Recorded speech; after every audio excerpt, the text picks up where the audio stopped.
Hi, this is Mrs. Page. So today we're going to talk about the Unit 7 project, so 7.01. It has two different options. So the first option, what you get to do is in your own words, complete sentences. So it doesn't have to be a paragraph, but at least a few sentences.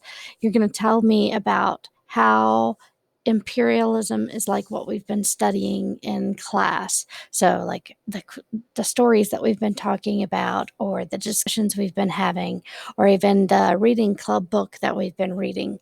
Any of that stuff can fall into that category.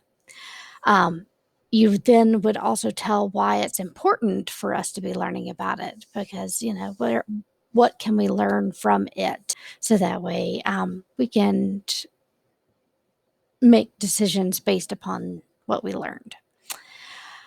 Then you can compare two characters from two different stories using this chart. So we've got the textbook, we've got the reading club book. You could research imperialism to find other stories and articles. It does not need to be literary.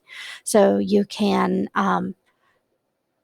just have two people or two characters that have dealt with imperialism in the text that you found.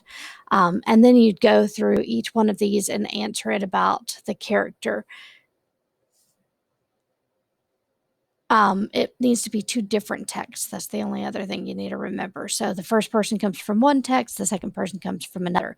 There are multiple stories within the textbook. It'd make it really easy for you, but the choice is yours. Then we have option 2. Option 2, you are comparing and contrasting these two stories from the unit. So shooting an elephant and no witchcraft for sale. You are going to tell why they are similar, why they are different. It has some questions to help guide you along that way.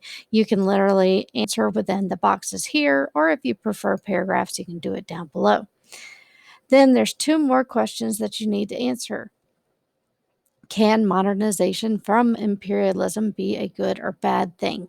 And you can use these two stories or an excerpt in a story to help you come up with answers or examples of good and or bad.